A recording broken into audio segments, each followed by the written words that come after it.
Hello and welcome to the live stream. Yes, I am aware that this mug is off-brand. It's not a cat, but pandas are cute too.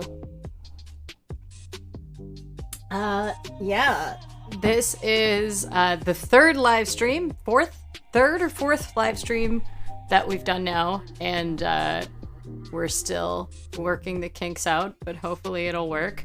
And today we were going to talk about Snackuary, which is happening on the forums right now, which is a food spending challenge, which I guess just technically wrapped yesterday because it is the first day of February.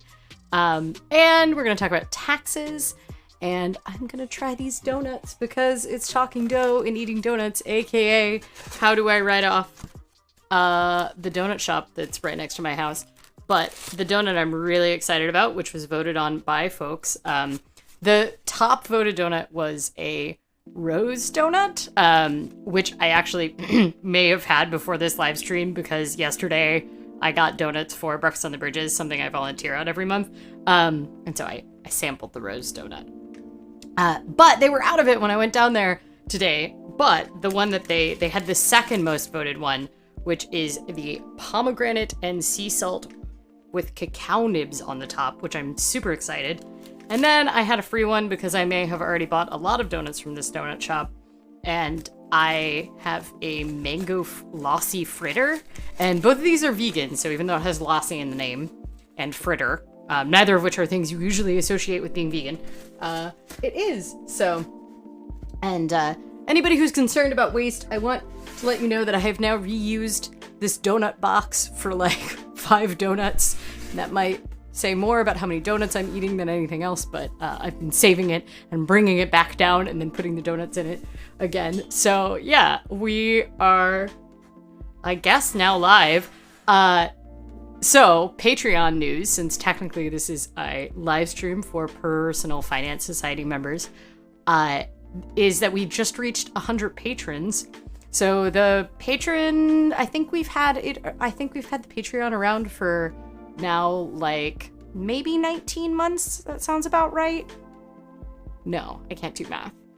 I think 16 months. Anyway, we just crossed 100 patrons, which is very exciting. And the 100th patron is going to get like a little sticker pack, but that includes these holographic Kitty Star Budget stickers, which I haven't really figured out what I'm going to do with them or if I'm going to sell them or anything, but they're just so special and cute, and also really don't show up on camera very well because everything in here is light and they are reflective.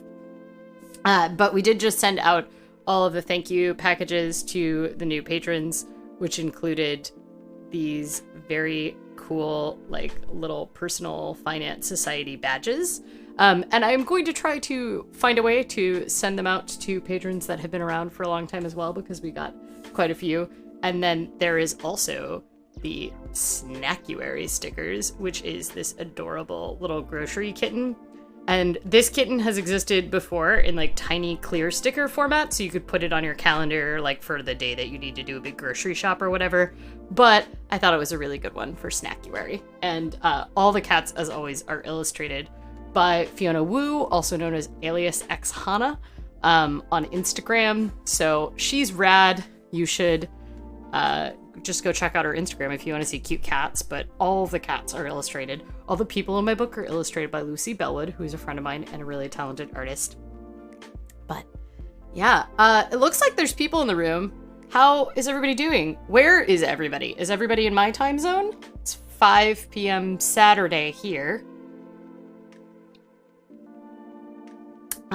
Yeah, there's people here. They must exist. If no one shows up, then all I'm gonna do is just eat these donuts by myself. But there'll be evidence for the IRS that it was a work expense because this video will exist on the internet, so clearly it's a work expense.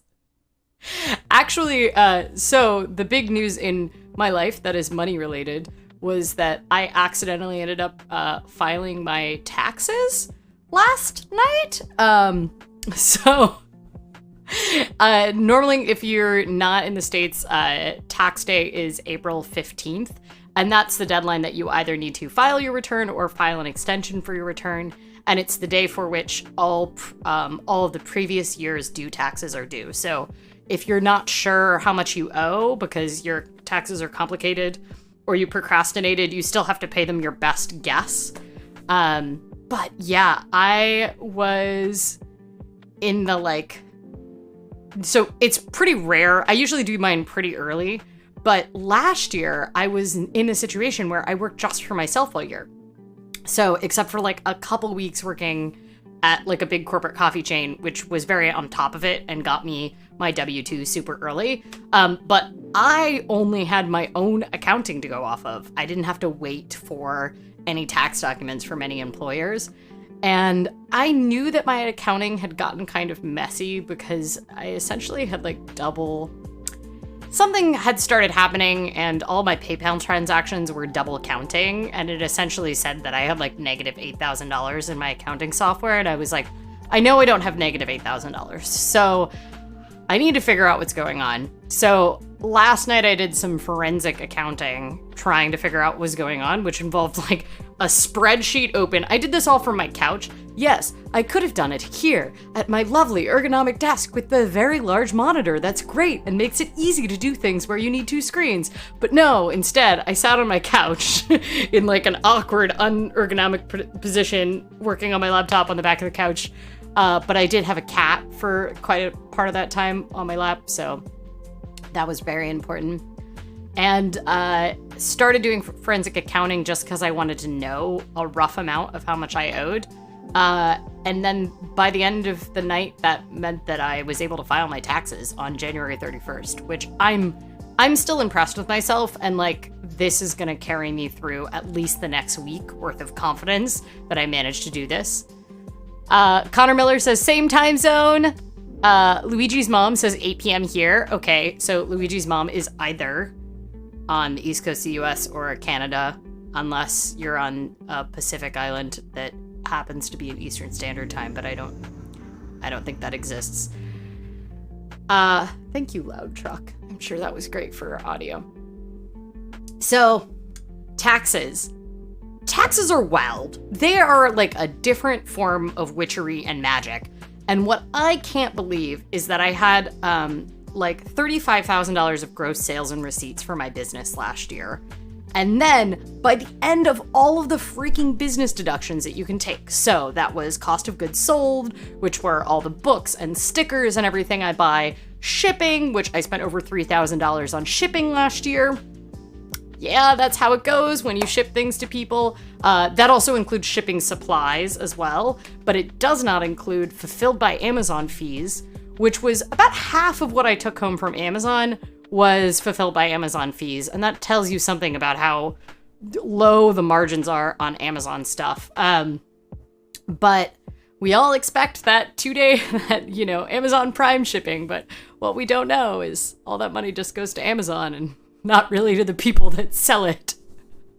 I mean, I guess we do know that, and we've just all collectively decided that that isn't a priority for us. It's more important to get, our bamboo washcloths delivered to us the next day than it is.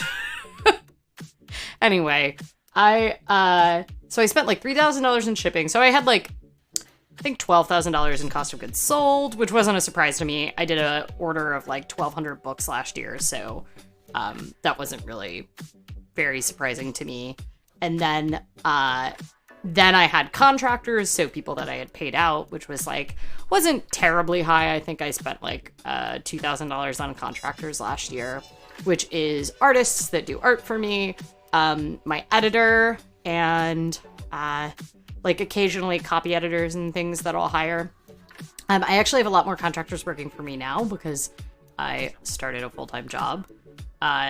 And now I have a full-time job, a 15-hour-a-week job, and doing Oh My Dollar. So I've hired out a lot more of the Oh My Dollar stuff. But maybe we'll have to have a contractor live stream where I have my engineer and my videographer. I could try to get my illustrator to join, but she's in Singapore, so she's in a pretty awkward time zone. Although this one is a good time zone for Singapore. That's why we choose the 5 p.m. time, because we have enough Australians that kind of justifies it. Anyway, taxes.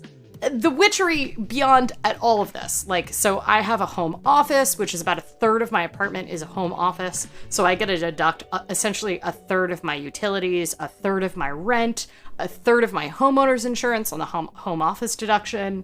Was able to deduct flights, obviously, when I fly to gigs and hotels and things like that. And this was all stuff I knew about.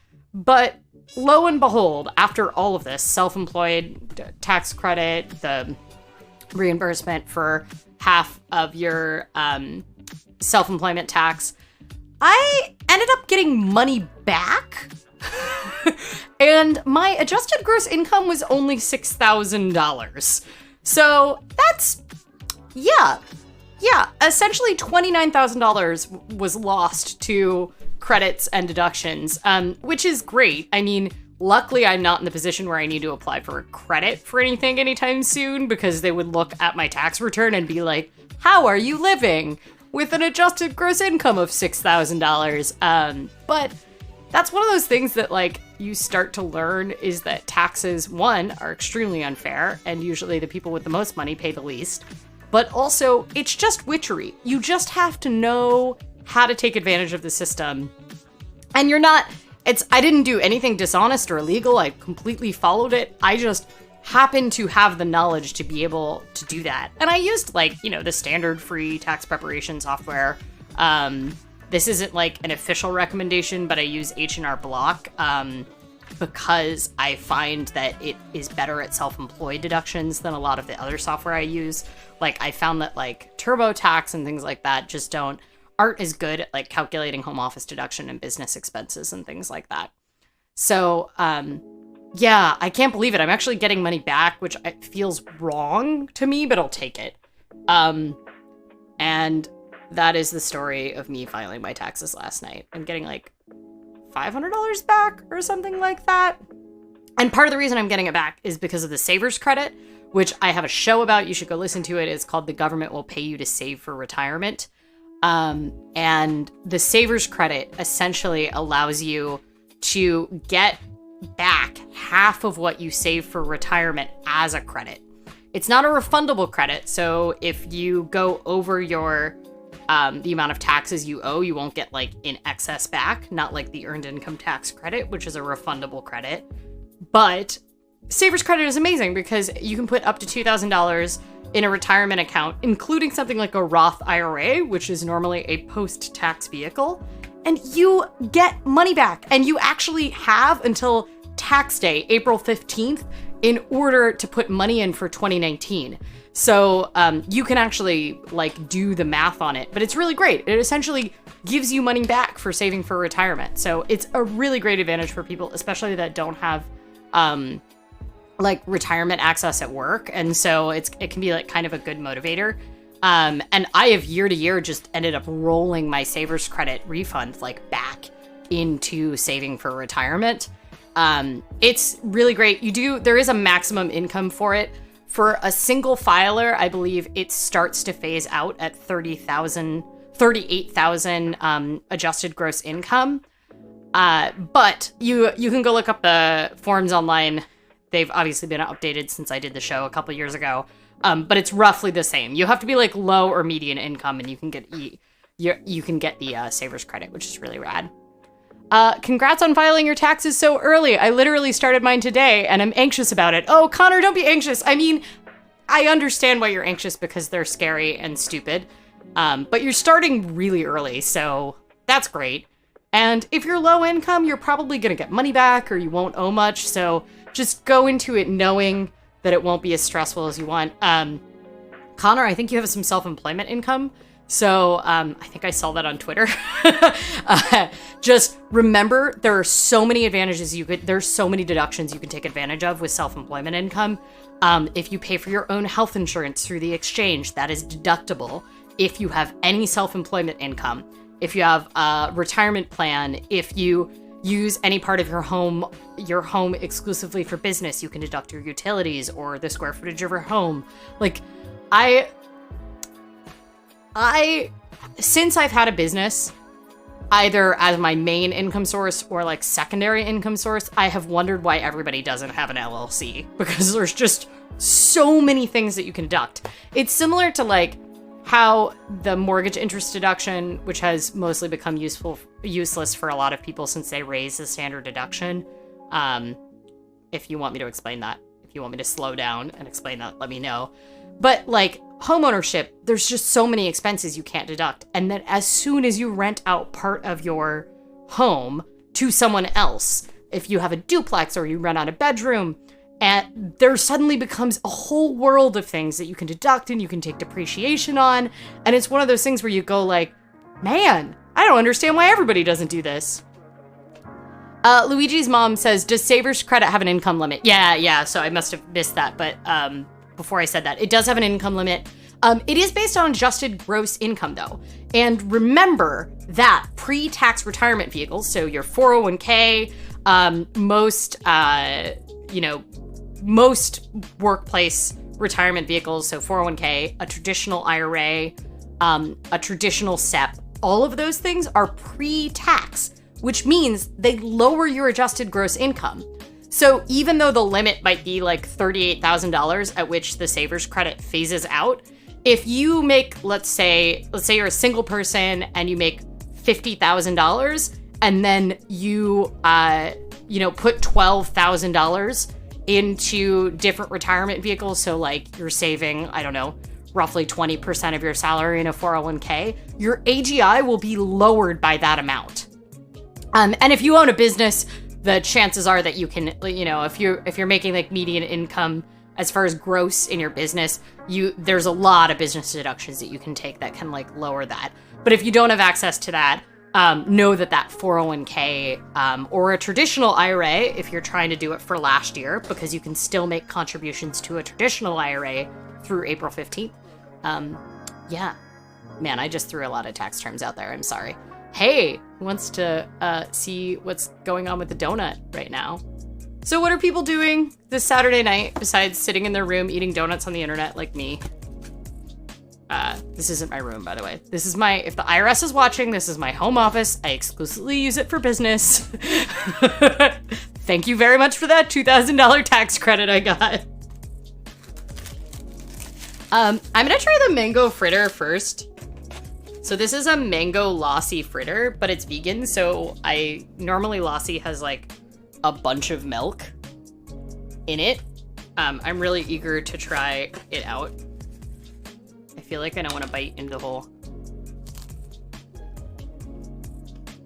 Oh my God.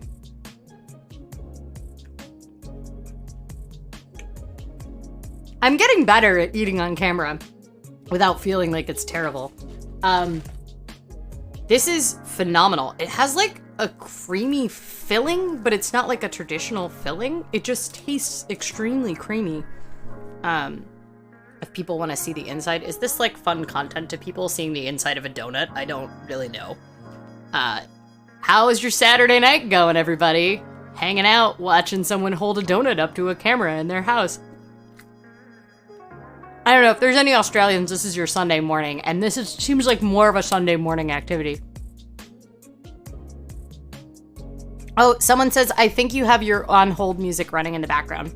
The background music might be a little high.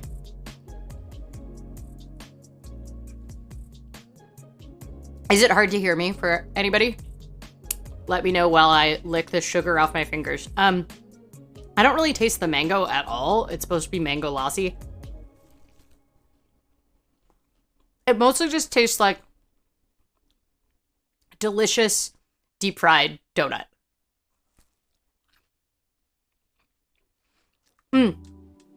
Ashley said that's some pretty bomb lighting for your house. Thank you. We try. Aaron has who's running the behind the scenes right now. I won't flip the camera around because I can't even begin to show you everything that's going on back here. There's a lot of stuff like on me right now. There's a mic, a light, a big camera, a screen so I can see your comments above the camera and everything. Anyway, Aaron has a video on his YouTube channel, which like recently crossed, I think, 1.5 K subscribers, which is pretty exciting because he hasn't been making videos that long, and has like a full-time job, so it's really rad. Anyway, he did a whole behind the scenes of how this live stream is set up and like the tech and everything, and I think that includes the lights. These are actually just 2 really tiny battery-powered lights reflecting back, and then this is like a cheap LED light that I definitely got from like some sketchy Chinese website. So we try to aim for that, and then, but I'm not being lit by these tiny LED lights. I'm being lit by a studio light right now. I know that you all did not probably come to hear like a shop talk about how to have a live stream, but you can go watch the video on Aaron's channel, which I believe is youtube.com/AaronPK. He has like a bunch of cords right now and is distracted, but it's possible when he gets back, he will put it on the screen so people can see it. Okay, so mango lassi. My problem is that all of the donuts, I just end up saying, they're so good, which I think is maybe like not, I'm not a food reviewer, you all. I'm a personal finance educator. But I would give this, if like 10 was like the most dope donut ever, then I would probably say this is a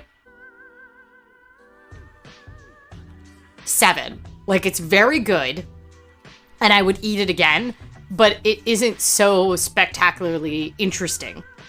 This is what I'm really excited about, and that's partially because I'm just a sucker for pretty things, but this is a...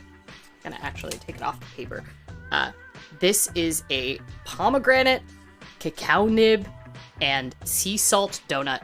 So pretty much the most hipster donut you can imagine.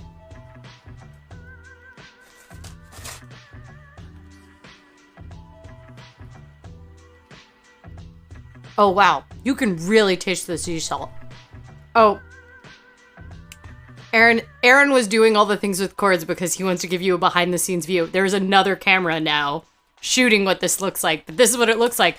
And you can see all of the inventory that I was able to tax deduct over here.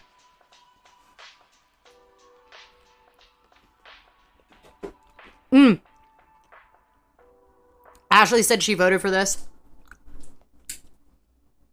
I am dropping cacao nibs all over the floor. The good thing is the cat isn't in here anymore. I don't know if cats can eat cacao or not. I'm going to generally assume that they can't. However, there's a lot of plastic and cords in here, so probably it wouldn't even be the focus of what the cat would eat because she'd immediately go for crunchy plastic. This one has so many flavors going on. They're like completely competing with each other.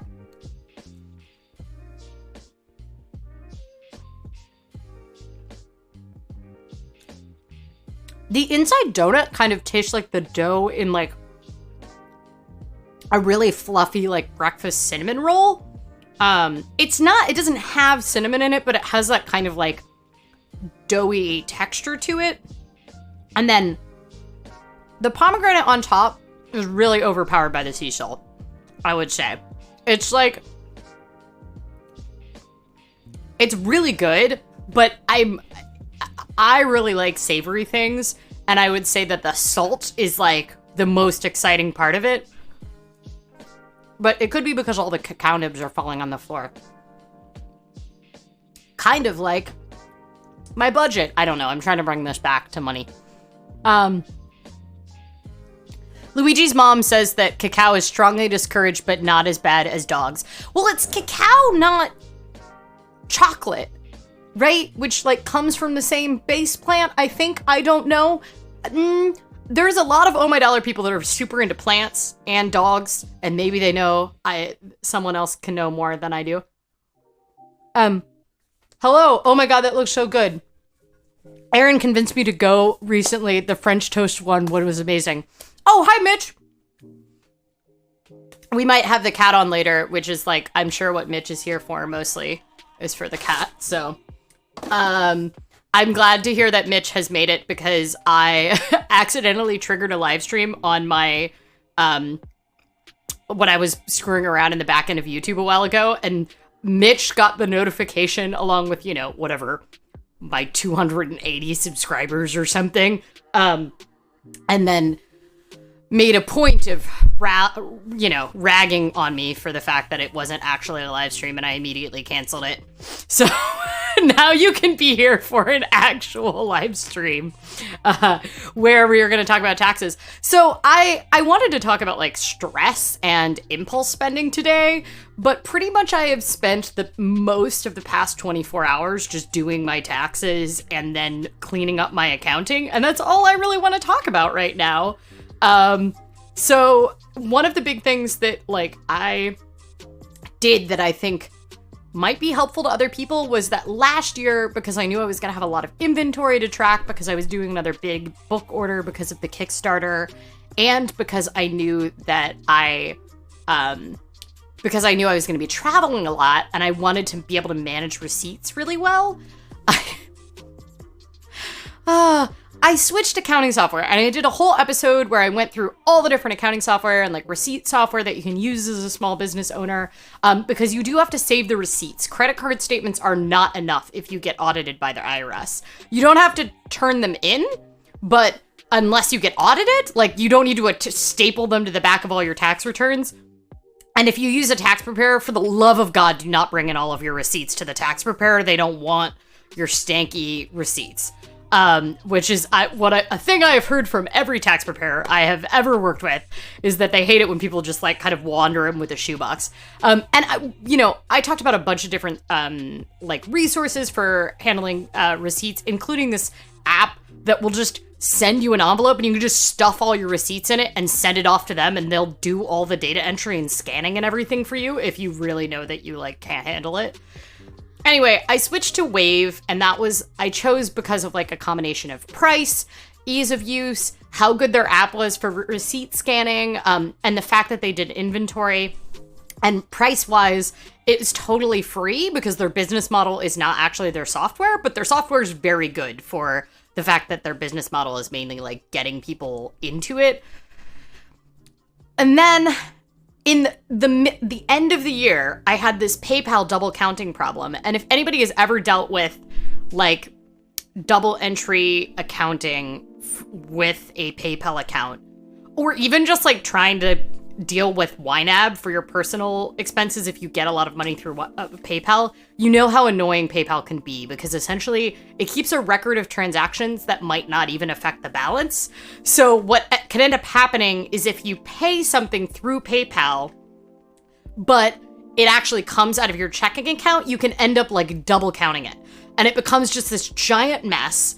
And that's actually to the point where like at one of my jobs where I'm the finance manager, we literally do not pay any bills through PayPal. And I still need to have PayPal because it's how I pay my contractors. And you need to have it as a payment option for international folks, because a lot of people, it's the only thing they feel comfortable with, or maybe the only thing, like a lot of times, my website won't necessarily work with some foreign credit cards and debit cards, but PayPal, you have to have it as an option for people. I went on a long protest of PayPal for many years and kind of had to accept that, yes, it serves a function. Despite that, it got completely screwed up in my accounting software for the last 2 months of the year. And those are the 2 months in which I was shipping out an average of 80 orders a week. And quite a few of them were coming in internationally or via Shopify through PayPal, which means that I was getting them double counted in my Shopify feed, PayPal, and then going into my checking account. And it was just an absolute mess. My accounting was said I had negative $8,000 or something, which I knew I didn't. And it was going to be really hard to file. This is something that you might not realize, but when you run a business, especially a business where you you handle all of your payments and stuff like that, and you run a business that isn't just you contract for someone, like freelance graphic design or a thing where you invoice people, you are the one responsible for keeping track of that and reporting it to the IRS. There's no mythical other being out there that's sending you things like you get your W-2 at the end of the year. Literally, it's up to you, which always feels like, shouldn't someone be watching over me? Are you sure? Are you sure? And then you start to realize why, like, all the mobsters and everything get caught for tax fraud. Because it feels like lying on your taxes is so easy you can do it accidentally, right? So my accounting was such a mess, I ended up going back to the good old spreadsheet and downloading a bunch of like transaction reports from various places, and then like taking totals from months that I knew were set in my accounting. And that's what I was doing last night, was like essentially creating an Excel cash flow analysis by hand for the entirety of 2019 in order to be able to file my taxes and like know how much I made. Which for someone that like, my business is personal finance, I definitely did not feel on top of it that my accounting was that screwed up. I'm really lucky it only took a night to fix. I thought it was gonna be like, part of the reason I started it last night was that I was worried I was gonna miss the April 15th deadline with like trying to clean it up. So in the end, for this year, I ended up deciding to just go back to good old YNAB, or You Need a Budget, which YNAB is what I use for my personal accounting. It's what I produce my monthly expense reports on. And it's not really an accounting software. It's a budgeting software. It's not really aimed at small business. But in the end, it's easy to use. I can use it both on mobile. I can use it when I'm offline. You can have accounts on there that you don't auto import at all. So PayPal is just, I'm never going to touch PayPal is just going to be a hand entry thing so that it doesn't get all screwed up. And yeah, so I'm feeling really good about that. I got all my books for January like in YNAB and set and closed. And it's just giving me a lot more confidence than my old bookkeeping software was, which is really funny because YNAB is not meant to be a bookkeeping software. But I know a lot of small businesses who use it, and frankly, I don't need anything super complicated. I need to be able to know how much I spent on various things that are tax deductible, and I need to have a good sense of what's coming up in the future and what I need to pay, and YNAB's good at those things, so. Guthrie Strahl says, I have felt that YNAB pain as well. Same issue with Cash App for business payments. Sorry if I missed it. Was curious where a mango lassi can be had in Portland. Just got tuned in. Guthrie, it is, all of the donuts are from Doe Donuts, which is just moved to my neighborhood, which is the best and worst thing that has ever happened to me. They've only been open for a month, and I have already filled up one of the cards for a frequent buyer. So, yep, that's happening, despite the fact that we're having Snackuary. Ashley said stanky receipts. Whew. Yeah. Yep. Really, please don't send all your receipts to your tax preparer. They don't want them. They just want to know how much you spent on things. They don't want your actual receipts. I'm gonna eat the rest of this pomegranate cacao situation. I thought the cat might join us in a bit. Yeah, so Guthrie, the pain wasn't really like, YNAB actually ended up being the right tool. The reason I switched away from it, even though I used it for the first 2 years of my business, was because it doesn't have automatic receipts. So one of the things that Wave does is, which was what I was using last year, was that I was able to like just snap a picture of receipts and it would automatically upload it. It would match it to transactions. And YNAB doesn't do that. That's not YNAB's target audience, right? Most people don't need to save their receipts like business owners do. And I was on the road for almost a third of last year, so I really didn't want to be bringing a bunch of receipts home, but I wanted to make sure they got properly categorized. I'm just gonna find a different receipt solution, so I'll report back on a live stream or the show or something.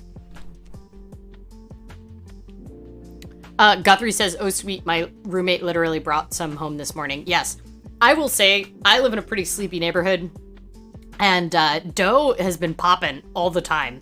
They're open from 7 a.m. to 8 p.m. And apparently every time is a good time for donuts, because there's like a line most of the time. All right. I have a very tired kitten. This is good. Maybe she won't try to eat plastic. Kitten! Hey, look at the camera. Oh, look how tired she is. She's the tiredest kitten in the whole wide world. Yes, she is. Yes, she is. Does anybody else talk to their cats like this? I hope you do. This is like 90% of how I talk to my cat. Apparently, linguists have found out that our baby talk with cats and our baby talk with human babies is slightly different. And they posit that baby talk actually helps with language development. And that's why it sounds different with... I have a lap kitten now, but she's off screen. It's really cute. Oh, good. We're going to zoom out. You'll have to see my pile of cords, though. Yep. Very important. I guess it's bath time on my lap right now. Oh. Yes, okay. So, what else do people want to talk about besides just that my cat is cute, which I feel like, I don't know, you could probably go watch slightly cuter cat videos on the internet than like my cat kind of out of focus on my lap. Probably came to talk about finance. I was planning on talking about how Snackuary went, which obviously I kicked off great by eating a bunch of donuts. But Snackuary was a challenge that we did last month on the Oh My Dollar forums. Some people are still like finishing up their reports for the first week. But we do these challenges every month and they all have different themes. And January's, Snackuary's, was lowering your food costs. And most people kind of know where they can improve on their food costs. Like some people like me, like I'm working a lot right now. Like I'm working like 65 to 75 hours a week right now. And I know that I need to meal prep. Otherwise, I will impulse buy food that isn't good for me because I'm too tired to cook. But if I meal prep, I will pack lunch every day. I'll end up having more energy because I eat like real food and not just like ghost pepper chips for dinner. So for me, it was about meal prepping. Like my expenses aren't that much. Okay, I lost the kitten. She's inspecting everything on the floor to make sure that it's, you know, not inedible so that she can put it in her mouth.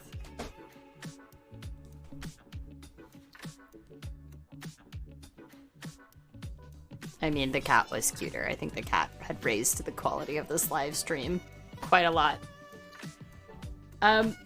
Well, now she's crawling into a box full of books. It's pretty cute. Maybe this is a sign that it's time to wrap up this live stream.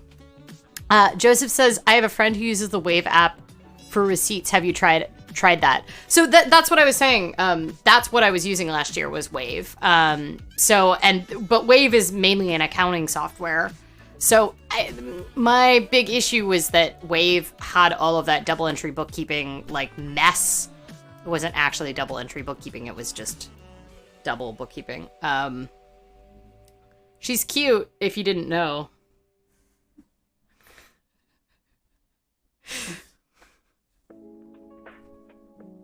I feel like the curtain behind the curtain gets revealed when you see like that over here is just all of the boxes. But this is why the IRS lets me have a tax deduction for this room, because there's nothing that isn't work in this room and it's all of my inventory. Yeah, so probably what I'm going to end up doing, Joseph, is I don't actually... So here's the thing about receipts. If you're not using them as a data source and you're just keeping them to avoid getting an audit, my plan is actually to just use my phone to take pictures of the receipts and then email it to a separate email address that I'm going to set up. And I'm just going to do that because I can queue those when I'm offline on my phone. I always have my phone pretty much, or I'll have it very soon after getting a receipt. And then I'm going to set up a rule in my inbox that forwards all of my online receipts that come to my Oh My Dollar address. They just forward them straight to this receipts inbox. And the idea being like, it keeps them out of my main inbox, but if for some reason I do get audited or I need to go back and check something on a receipt, it will all be in just one inbox.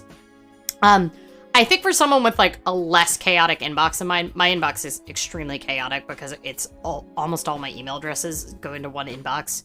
And I've had like the same email address for like 16, 17 years now. And so it's just, ugh, it's just a mess. No, I've had the same email address for like 20 years. Anyway, my inbox is just such chaos that I could set up like a rule for tagging them and putting them in a folder, but honestly, I don't think that's as much value to me as having them in a separate inbox. So yeah, that's probably what I'll end up doing. For now, I don't actually tend to generate a lot of receipts unless other than, you know, standard invoices and stuff. And I already have rules set up for those in my inbox. I don't tend to generate a lot of receipts unless I'm traveling, and I'm not traveling nearly as much this year. Like, last year I was on the road for, I think, a total of like 124 days of the year. And I was changing countries all the time, so I had different SIM cards in and everything. It's not really a problem. The main place that I tend to generate receipts is eating out when I am traveling for work, because I pretty much don't eat out when I'm home. But when I'm traveling for work, I do tend to eat out like on the road for per diem a lot, and I need receipts for that. So yeah, that's pretty much it. All right, well, I think this is, it's been a pretty good live stream. Things that are going on. One, new patrons are getting this holographic Kitty Star Budget sticker, which is one of our resident ones. You can see how shiny it is. You can't really get a good grasp of what Kitty Star Budget looks like, but you can find them. We're starting a new challenge on the forums. I have to finish writing it up, but it should get posted later today. And we also, everybody that joined the Personal Finance Society during the patron drive got these very cool stickers.